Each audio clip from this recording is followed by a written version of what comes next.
পশ্চিমবঙ্গ আশাকর্মী ইউনিয়নের কোচবিহার জেলা কমিটির তৃতীয় সম্মেলন অনুষ্ঠিত হল কোচবিহার রবীন্দ্র ভবনে। সোমবার দুপুর 12:30টা নাগাদ এই অনুষ্ঠানের সূচনা করেন সংগঠনের রাজ্যের অন্যতম উপদেষ্টা অনুরূপা দাস ও রাজ্য সম্পাদিকা ইসমত আরা খাতুন। এছাড়াও উপস্থিত ছিলেন অন্যান্য নেতৃত্বরা।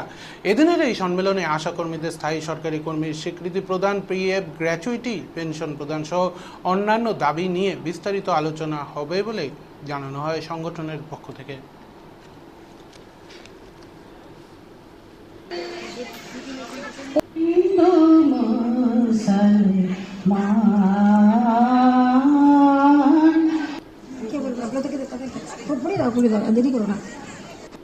ব্লকের মারুগঞ্জ কেয়ারের মঞ্চে একটু চলে আসো তো।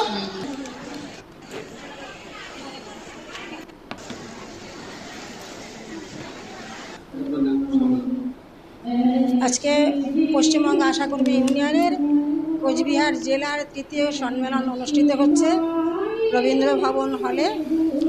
আশাকর্মীদের মূল দাবি সরকারি স্বাস্থ্যকর্মীর স্বীকৃতি, ন্যূনতম 26,000 টাকা মাসিক বেতন, পিএফ পেনশন গ্র্যাচুইটি চালু করা এবং সরকারি কর্মচারীর ন্যায় ছুটি প্রদানের দাবিতে আজকের এই সম্মেলন অনুষ্ঠিত হচ্ছে। এই সম্মেলনে প্রধান অতিথি হিসেবে উপস্থিত আছেন পশ্চিমবঙ্গ স্কিম ওয়ার্কার্স অন্যতম উপদেষ্টা অধ্যাপিকা অনুরূপা দাস এবং আমাদের পশ্চিমবঙ্গ আশাকর্মী ইউনিয়নের রাজ্য সম্পাদিকা ইসমত আরা খাতুন। হ্যাঁ, আজকে মূলত যে দাবিগুলো আমি বলেছি সেই দাবিগুলোর ভিত্তিতেই সম্মেলন। এখান থেকে এই সম্মেলন থেকে আজকে আমাদের জেলা কমিটি গঠন হবে। আগামী দিনের আরও আন্দোলনকে শক্তিশালী করে গড়ে তোলবার সামনে রেখে আমাদের এখানে 9 দফা দাবি আছে আজকে সম্মেলনে। নমস্কার, আমাকে তো বলা হয়নি, প্রিপারেশন নেই, তাছাড়া আমাদের তো জানি নেই